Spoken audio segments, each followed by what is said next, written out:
आदाब नाज़रीन, उर्दू खबरनामे के साथ आपका मेज़बान रहमत कलीम एक बार फिर आपकी खिदमत में हाजिर है। बुलेटिन का आगाज़ करेंगे इस वक्त की बड़ी खबर के साथ, और इस वक्त की बड़ी खबर आ रही है मुल्क की राजधानी दिल्ली में आज रात से 26 अप्रैल की सुबह तक मुकम्मल कर्फ्यू का ऐलान किया गया है। सीएम और एलजी के आला अफसरान के साथ मीटिंग चल रही है। इस बीच एक फैसला हो चुका है कि एक हफ्ते का मुकम्मल कर्फ्यू दिल्ली में लगाने का ऐलान किया गया है, और आज की मीटिंग में ऑक्सीजन और रेमडेसिविर की किल्लत पर भी गौर व किया जा रहा है। आज रात से 26 अप्रैल की सुबह तक मुकम्मल कर्फ्यू दिल्ली में लगाने का फैसला लिया है दिल्ली की सरकार। अरविंद केजरीवाल की तरफ से यह फैसला लिया गया है, और अब से कुछ देर बाद यानी 12 बजे एक और अहम प्रेस कॉन्फ्रेंस दिल्ली के सीएम की तरफ से किया जाएगा, जिसमें कई और अहम फैसले से लोगों को बाखबर किया जाएगा और बताया जाएगा कि क्या कुछ आज के मीटिंग में फैसला लिया गया है। लेकिन दिल्ली में आज रात 12 बजे से आज रात से 26 अप्रैल तक की मुकम्मल तौर पर कर्फ्यू का ऐलान किया गया है दिल्ली की सरकार की तरफ से। कोरोना वायरस के बढ़ते केसेस को देखते हुए यह फैसला लिया गया है। एक हफ्ते तक की सख्त पाबंदियां दिल्ली में रहेंगी, और इन पाबंदियों में ज़रूरी खिदमात जो हैं वो मुहैया रहेंगी, वो चलती रहेंगी, लेकिन जो आम आवाम है उन्हें फिर घर से बाहर निकलने की इजाज़त नहीं होगी। कोरोना वायरस पर रोकथाम के लिए लॉकडाउन की उल्टी गिनती शुरू होती हुई दिखाई दे रही है, और ज़राए का कहना है कि एक हफ्ते का ये करीब लॉकडाउन ही है जिसे कर्फ्यू कहा जा रहा है। अब से कुछ देर बाद यानी कि 12 बजे दिल्ली के CM Arvind Kejriwal press conference करेंगे, और उसमें बाकायदा तौर पर इसका पूरा रोड मैप रखा जाएगा कि आज की मीटिंग में क्या कुछ हुआ है। तो मुल्क की राजधानी दिल्ली में भी कोरोना के मामले काफी तेजी के साथ आगे बढ़ते हुए दिखाई दे रहे हैं। यही वजह है कि दिल्ली में बड़े पैमाने पर कोविड सेंटर बनाने का काम चल रहा है। इस बीच आज जो खबर मिल रही है कि दिल्ली के सीएम अरविंद केजरीवाल की एलजी अनिल बैजल के साथ इंतहाई अहम मीटिंग चल रही है। पिछले आधे घंटे से मीटिंग चल रही है। इस मीटिंग के बाद करीब 12 बजे दिल्ली के सीएम अरविंद केजरीवाल बड़ा ऐलान करने वाले हैं, और एक बड़ा ऐलान हो चुका है कि एक हफ्ते का मुकम्मल कर्फ्यू दिल्ली में लगा दिया गया है। आज की इस मीटिंग में हफ्ते के कर्फ्यू के नताइज पर भी गौर किया जा रहा है, और आगे की हिकमत अमली भी तय की जा रही है। हफ्ते के कर्फ्यू के दौरान भी कोरोना के मामले को बढ़ते हुए देखते हुए सरकार ने ऐसा फैसला किया है। यही वजह है कि दिल्ली की सरकार ने कोरोना की रोकथाम और उसकी निगरानी के लिए नोडल ऑफिसर भी तैनात कर दिए हैं। जो कंट्रोल रूम तैयार किया जा रहा है, उस कंट्रोल रूम से हालात और दवाइयों का जायजा लेंगे, कमी खामी को करीब से देखेंगे। याद रहे कि दिल्ली में कोरोना के 25,000 से ज़्यादा नए मामले सामने आए हैं। अभी ताज़ा तरीन फैसला जो हुआ है वो एक हफ्ते के मुकम्मल कर्फ्यू का हुआ है। दिल्ली से बड़ी खबर इस वक्त मिल रही है, दिल्ली में मुकम्मल कर्फ्यू का ऐलान किया गया है। सिर्फ रात के कर्फ्यू का नहीं बल्कि मुकम्मल कर्फ्यू का ऐलान किया गया है।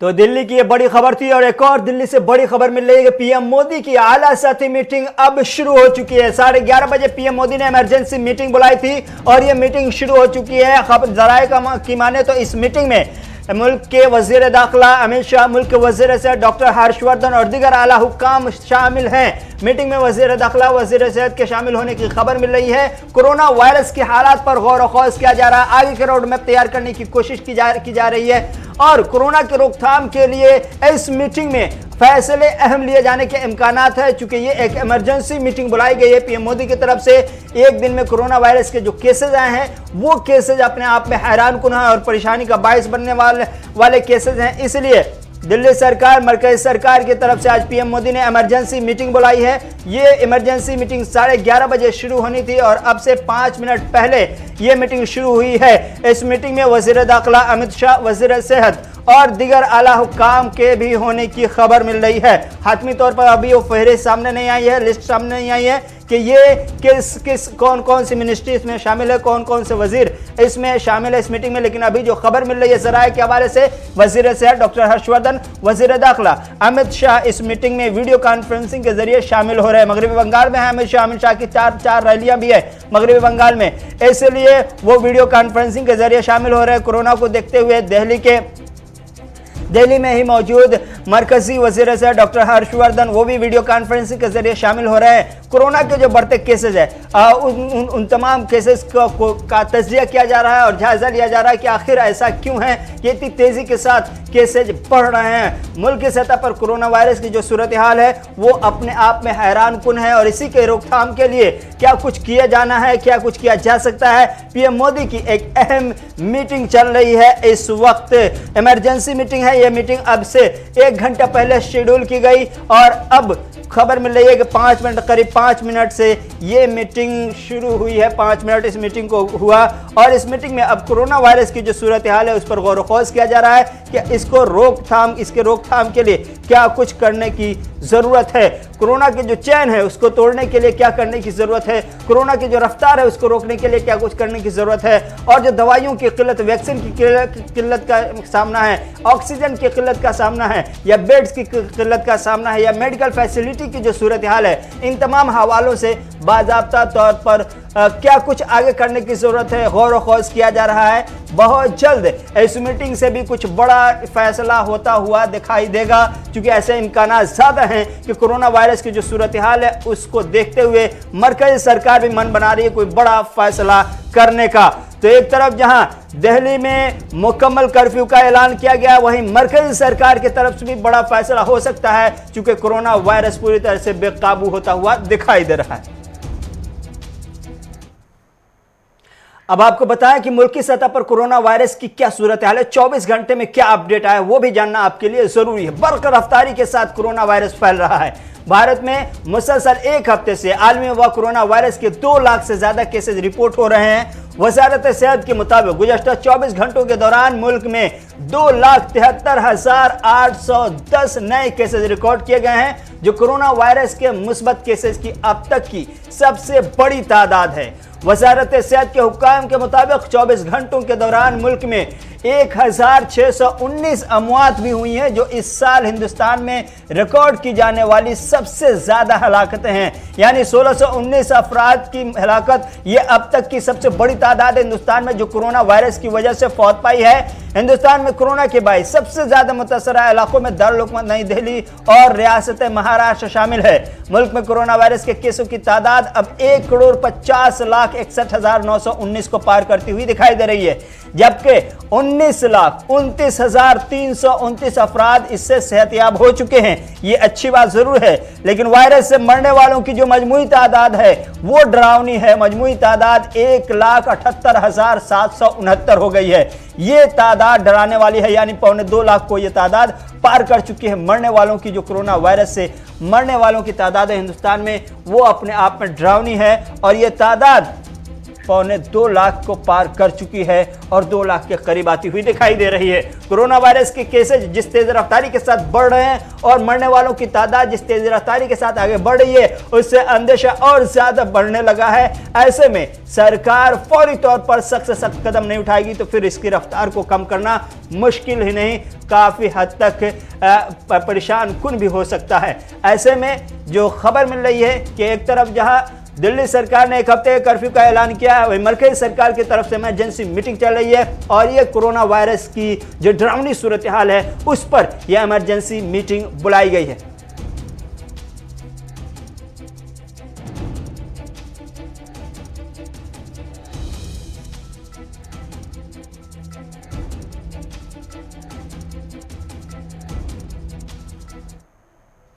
पीएम मोदी की इमरजेंसी मीटिंग जरूर चले, लेकिन कांग्रेस खेमे से एक नई आवाज आज उठी है और वो नई आवाज ये थी कि कोरोना वायरस की रोकथाम के लिए, कोरोना वायरस की सूरत हाल पर गौर व खोज के लिए इमरजेंसी इजलास पार्लियामेंट का 2 दिनों का बुलाया जाए। ये आवाज उठाई है कांग्रेस के सीनियर लीडर मनीष तिवारी ने, लोकसभा के रुकन हैं, उन्होंने आवाज उठाई और कहा है कि सरकार को चाहिए कि 2 दिनों के इमरजेंसी इजलास का ऐलान करे और पार्लियामेंट के 2 दिनों के इजलास में सीधे तौर पर कोरोना से रोकथाम और कोरोना से बचाव का क्या तरीका हो सकता है, आगे कैसे इससे निकला जा सकता है, कैसे बढ़ा जा सकता है, इस पर गौर खोज किया जाए। मनीष तिवारी ने क्या कुछ कहा, एक बार सुनिए। बड़ी त्रासदी पूरे मुल्क में हो रही है, ना अस्पताल में बिस्तर हैं, ना ऑक्सीजन है और ना ही देश में कहीं पर ठीक तरीके से टीकाकरण हो रहा है। आज परिस्थिति ऐसी बन गई है कि शमशान और कब्रिस्तान भी भर चुके हैं। मैं भारत के राष्ट्रपति जी से मैं मांग करना चाहता हूं कि आप तुरंत अपने अख्तियारों का उपयोग करते हुए संसद का एक इमरजेंसी 2 दिन का सत्र बुलाइए, जिससे सारी परिस्थिति को संज्ञान में लिया जा सके और एक व्यापक रणनीति तैयार की जा सके जिसमें सारे प्रदेश और केंद्र सरकार शामिल हो इस त्रासदी से निपटने के लिए। नहीं तो जिस तरह से परिस्थिति बनती जा रही है, हालत ऐसी न बन जाए कि बिल्कुल ही काबू से बाहर हो जाए। मैं एक बार फिर से राष्ट्रपति जी से ये अपील करना चाहता हूँ कि ये समय है कि आपको अपने अख्तियारों का उपयोग करते हुए सरकार को निर्देश देना चाहिए कि तुरंत एक इमरजेंसी सेशन संसद का बुलाया जाए। बड़ी खबर आ रही, महाराष्ट्र कोरोना वायरस से सबसे ज्यादा मुतासिर है। आपको मालूम है मुल्क में सबसे ज्यादा अगर कहीं मामले दर्ज हो रहे हैं तो वो सिर्फ और सिर्फ महाराष्ट्र है। यह वजह है कि महाराष्ट्र सरकार ने आज एक बड़ा फैसला लिया है और अपने इस बड़े फैसले में 6 रियासतों को इंतहाई हसास करार देते हुए वहां से महाराष्ट्र लौटकर आने वालों के लिए RT-PCR टेस्ट को लाजमी करार दिया है। कोरोना के हिसाब से महाराष्ट्र जो खुद हसास रियासतों में सरफहरिस्त है, दीगर 6 रियासतों को वहां की सरकार ने हसास करार देते हुए आने वाले मुसाफिरों या शहरियों के लिए RT-PCR टेस्ट को लाजमी करार दिया है। जिन 6 रियासतों के लिए शर्त लाजमी की गई है उनमें केरल, गोवा, राजस्थान, गुजरात, दिल्ली NCR और उत्तराखंड शामिल है। इन 6 रियासतों से आने वाले शहरियों के लिए या इन 6 रियासतों में फंसे हुए महाराष्ट्र के शहरी जो अपने वतन या अपने रियासत वापस लौटना चाहते हैं, उनके लिए अपने स्टेट में दाखिल होने से पहले RT-PCR का टेस्ट लाजमी होगा। ये बाज़ाब्ता तौर पर महाराष्ट्र की सरकार ने फैसला किया है। और ऐसे में एक और खबर यह निकल कर आ रही है कि सियासी गलियारों में महाराष्ट्र के ये डिमांड किया जा रहा है कि जल्द से जल्द 2 दिनों के असेंबली इजलास का इनेकाद किया जाए ताकि उसमें कोरोना वायरस के रोकथाम के हवाले से गौर खोज किया जाए। तो ये महाराष्ट्र की सरकार ने 6 रियासतों को इंतहाई हसास करार देते हुए कोरोना के मामले में वहां से आने वालों के लिए RT-PCR टेस्ट को लाजमी करार दिया है। केरल, गोवा, राजस्थान, गुजरात, दिल्ली, उत्तराखंड, यहां से आने वाले वो शहरी जो या तो उन रियासतों के हैं या फिर महाराष्ट्र के हैं, अगर वो वापस आते हैं महाराष्ट्र तो उनके लिए सीधे तौर पर RT-PCR टेस्ट को लाजमी करार दिया है महाराष्ट्र की सरकार ने। महाराष्ट्र में कोरोना की जो सूरत हाल है वो किसी से ढकी छुपी नहीं है, लेकिन इस वक्त जो खबर मिल रही है कि 6 रियासतों से आने वालों के लिए महाराष्ट्र में RT-PCR को लाजमी करार दिया गया है और इन 6 रियासतों में सीधे तौर पर गोवा, केरल, राजस्थान, गुजरात, दिल्ली NCR और उत्तराखंड को शामिल किया है। क्योंकि इन रियासतों में कोरोना के केसेज भी बड़ी तेजी के साथ बढ़ रहे हैं, महाराष्ट्र के बाद इन्हीं रियासतों में ज्यादा केसेज रिकॉर्ड किए जा रहे हैं, इसलिए वहां की सरकार ने यह बड़ा फैसला किया है, इंतहाई हसास करार देते हुए इन 6 रियासतों से आने वालों के लिए RT-PCR को लाजमी करार दिया। इधर कांग्रेस लीडर राहुल गांधी ने LAC के हवाले से एक बड़ा दावा किया है। उन्होंने कहा है कि LAC पर चीन ने गोगरा हॉट स्प्रिंग और देपसोंग पर भी कब्जा कर रखा है, जिससे सीधे तौर पर हिंदुस्तान की सिक्योरिटी को सख्त खतरा है, जिसमें दौलत बेग ओल्डी की हवाई पट्टी भी शामिल है। मुल्क इसका हकदार नहीं है। राहुल गांधी का यह कहना है, हमारा मुल्क इस सूरत हाल से कहीं ज्यादा बेहतर पोजीशन का हकदार है। बातचीत के जरिए भी मसले का हल नहीं हुआ और चीन ने गोगरा हॉट स्प्रिंग के साथ साथ देपसोंग पर भी कब्जा जमा रखा है, जिसमें दौलत बेग ओल्डी की हवाई पट्टी भी शामिल है, जिसकी वजह से मुल्क की सलामती खतरे में पड़ चुकी है।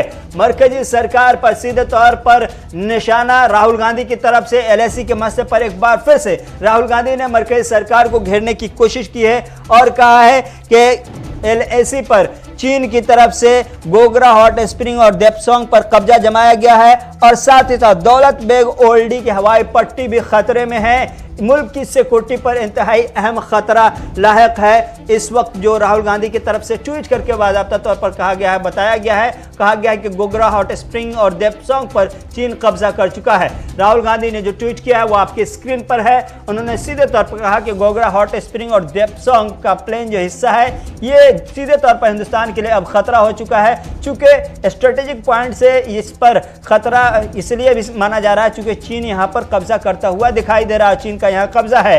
ऐसे में गवर्नमेंट ऑफ इंडिया जो बातचीत कर रही थी वो भी बेकार साबित हुई और उसके बाद भी हिंदुस्तान की सलामती पर खतरा मंडरा रहा है। राहुल गांधी की तरफ से ये ट्वीट करके बाकायदा तौर पर मरकज़ी सरकार को एक तरह से घेरने की कोशिश भी की गई है और बताने भी कोशिश की गई है कि ये इंतहाई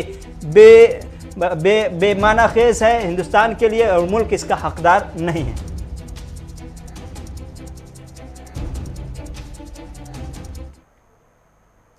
हिंदुस्तानी फ़िज़ाइया के चीफ RKS भदौरिया अपने 5 रोज़ा दौरे पर फ्रांस के लिए रवाना हुए हैं। फ्रांस के chief of staff general Philip की जानिब से फ़िज़ाइया सरबराह को मदऊ किया गया था। आज से 23 अप्रैल तक वो फ्रांस के दौरे पर रहेंगे, जिस दौरान दोनों मुल्कों की फ़िज़ाइया के मुतालिक बाहमी ताउन के नए ज़ाविये और नए मौक़े तलाशे जाएंगे। फ्रांस के सीनियर मिलिट्री लीडरशिप से भी फ़िज़ाइया सरबराह RKS भदौरिया की मीटिंग तय है। तो फ्रांस के साथ दोनों मुल्कों की फ़िज़ाइया की कैसे कॉम्बिनेशन रहेगी, कोऑपरेशन रहेगी, मुश्तरका तौर पर किस तरह से दोनों अपने दिफाई पोजीशन को मजबूत कर सकता है, इसके लिए बाकायदा तौर पर गौर व खौज किया जाएगा। और सीनियर मिलिट्री लीडरशिप है जो फ्रांस की, उसके साथ मीटिंग तय है। 5 दिन का दौरा बहुत ही अहम दौरा माना जा रहा है, ख़ासतौर से मिलिट्री पॉइंट ऑफ व्यू से और फ़िज़ाइया के हवाले से। दोनों मुल्कों के दरमियान फ़िज़ाइया की जो सूरत हाल है उसमें मज़ीद मजबूती के लिए ये दौरा इंतहाई अहम माना जा रहा है।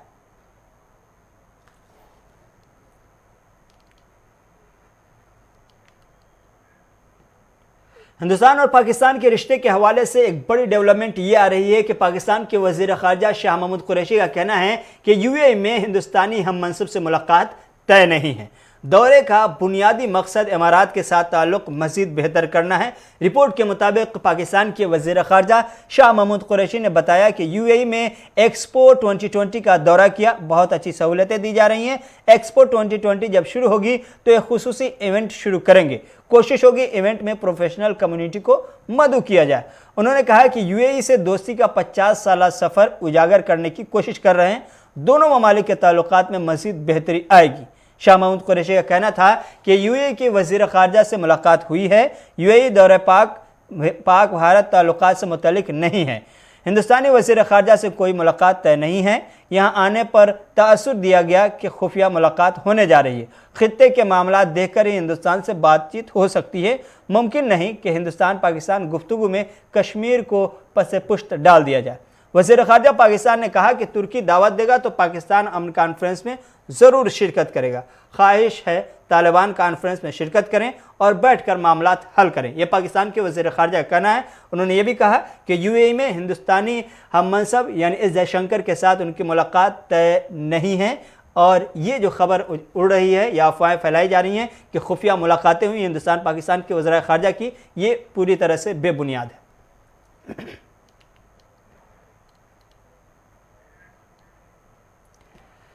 मिस्र के शुमाली सूबे क़ेलोबिया में मुसाफिर ट्रेन पटरी से उतर गई, जिसके नतीजे में 16 अफराद जाँ बहक जबकि 100 से ज़्यादा अफराद ज़ख्मी हो गए हैं। यह हादसा उस वक्त पेश आया जब ट्रेन की कम से कम 8 बोगियाँ पटरी से उतर गई थी। रिपोर्ट में बताया गया है कि फौरी तौर पर वाक़े की वजह से मालूम नहीं हो सकी। याद रहे कि मिस्र में हालिया कुछ सालों में मुतअद्दिद ट्रेन हादसात रूनमा हुए हैं। रवां साल मार्च में मिस्र में 2 मुसाफिर ट्रेनें टकराने की वजह से 20 अफराद हलाक और 200 से ज़्यादा ज़ख्मी हो गए थे। इसके अलावा रवां माह के आगाज़ में ही एक मुसाफिर ट्रेन के पटरी से उतरने की वजह से 15 मुसाफिर ज़ख्मी हो गए थे। इससे कबल 2019 में काहिरा के मेन रेलवे स्टेशन में धमाके के बाद आतिशबाज़ी की वजह से 25 अफराद झुलस कर हलाक हुए थे। इन वाक़यात के बायस उस वक्त के वज़ीर ट्रांसपोर्ट ने इस्तीफ़ा दे दिया था। याद रहे कि मिस्र की तारीख़ में 2002 में होने वाला ट्रेन का हादसा सबसे ज़्यादा खौफनाक हादसा था, जिसमें रात गए चलती ट्रेन में आग लगने की वजह से 300 से ज़्यादा अफराद हलाक हो गए थे। पाकिस्तान में आज मुकम्मल हड़ताल और शटडाउन चल रहा है। लाहौर वाक़े के खिलाफ मुफ्ती मुनीबुर रहमान ने आज पाकिस्तान में पहिया जाम हड़ताल की कॉल दी है। कराची में दीगर उलमा के हमरा प्रेस कॉन्फ्रेंस करते हुए मुफ्ती मुनीबुर रहमान ने लाहौर वाक़े के खिलाफ आज पाकिस्तान भर में शटर डाउन और पहिया जाम हड़ताल का ऐलान किया हुआ है। दूसरी जानिब मौलाना फजलुर रहमान ने कहा है कि हम भी इस मामले में मुफ्ती मुनीब के साथ हैं। उन्होंने कहा कि मुत्तहदा मजलिस अमल के प्लेटफॉर्म से इस वाक़े की मसम्मत करते हैं। कराची, लाहौर और गुजरावाला समेत दीगर शहरों की ताजिर तंजीमों ने उलमाए कराम की जानिब से आज पाकिस्तान भर में पहिया जाम हड़ताल की हिमायत का ऐलान किया है। ऑल कराची ताजिर इत्तेहाद, कराची ताजिर अलायंस, कराची ताजिर एसोसिएशन, बैंक्वेट हॉल एसोसिएशन और अंजुमन ताजरान सिंध ने अपने बयानात में मुफ्ती मुनीबुर रहमान की कॉल पर पहिया जाम हड़ताल की मुकम्मल हिमायत का ऐलान किया है। बयानात में कहा गया है कि कराची में तमाम कारोबारी सरगर्मियाँ मुअत्तल और तजारती मराकज़, मार्केटें और ट्रांसपोर्ट बंद रखी गई हैं। डीलर्स एसोसिएशन ने कराची में पेट्रोल और CN स्टेशन भी बंद करने का ऐलान किया है। लाहौर में ऑल पाकिस्तान अंजुमन ताजरान और गुजरावाला में मरकज़ी अंजुमन ताजरान ने भी आज उलमाए कराम की हड़ताल की मुकम्मल हिमायत का ऐलान किया है। सिंध बार कौंसिल की जानिब से लाहौर में पेश आने वाले वाक़यात की मसम्मत और वकला की हड़ताल का ऐलान है। एलामिया के मुताबिक सिंध भर में वकला आज अदालतों में पेश नहीं हो रहे हैं। वाज़ेह रहे कि लाहौर में पुलिस और रेंजर ने यतीम खाना चौक पर कई रोज़ से काबिज़ मुजाहिरीन को मुंतशिर करने के लिए ऑपरेशन किया। ऑपरेशन के दौरान यतीम खाना चौक की जानिब से जाने वाले तमाम रास्ते बंद कर दिए गए, जबकि कानून नाफिज करने वाले इदारों और मुजाहिरीन के दरमियान झड़पों की इत्तलात मिली और उसमें जानी नुकसानात की भी खबरें मिली। कि ये हड़ताल पुरअमन है, पुरअमन रहे, ये मुल्क हमारा है, किसी और से ज्यादा इसकी सलामती हमें अजीज है। चादर और चार दीवारी और जान और माल की हुर्मत का एहतराम किया जाए और निजी और सरकारी अमलाक को नुकसान न पहुँचाया जाए। आखिर में मैं बाइख्तियार और अहले इख्तिदार से मुतालबा करता हूँ कि जो कुछ मैंने बयान किया है ये शुहदा और ज़ख्मियों के जज्बात की तर्जुमानी है। हमारे पैगाम को लोगों तक पहुंचने दिया जाए। अगर हमारे पैगाम को पहुंचने से रोका गया तो फिर ये लावा पूरी तरह से फट पड़ेगा। इसी तरह से मैं ये भी बताना चाहता हूँ कि मोहम्मद शफ़ी और असलम खाकी और मौलवी इकबाल हैदर के नाम से जाली बयान और पिटीशनें ये 20वीं सदी का वतीरा है। इससे आवाम को धोखा न दिया जाए। आज इत्तलात पहुँचाने के कई ज़राए मौजूद हैं।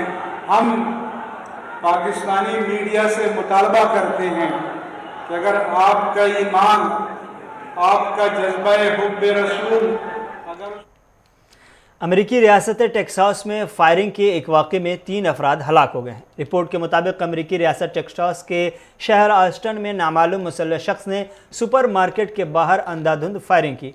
फायरिंग के नतीजे में 3 अफराद हलाक जबकि मुतादिद ज़ख्मी हुए हैं। वाक़े के बाद पुलिस की भारी नफरी जाए वक़ूआ पर पहुंची और मुतासरा अफराद को अस्पताल मुंतकिल किया। ऑस्टिन पुलिस के तर्जुमान ने वाक़े की तस्दीक करते हुए बताया कि हमलावर फायरिंग के बाद फ़रार हो गया, जिसकी तलाश जारी है। पुलिस के मुताबिक हमलावर ने सीधी फायरिंग करके शहरियों को निशाना बनाया। पुलिस के मुताबिक वाक़या दोपहर के बाद पेश आया। हमलावर ने जदीद असलहे से फायरिंग की। पुलिस ने शॉपिंग मॉल के दुकानदारों और अतराफ़ के रहायशियों को हिफाजती मकाम की तरफ मुंतकिल कर दिया है, जबकि हमलावर की तलाश जारी है और ज़मीनी व फ़िज़ाई ऑपरेशन शुरू किया गया है।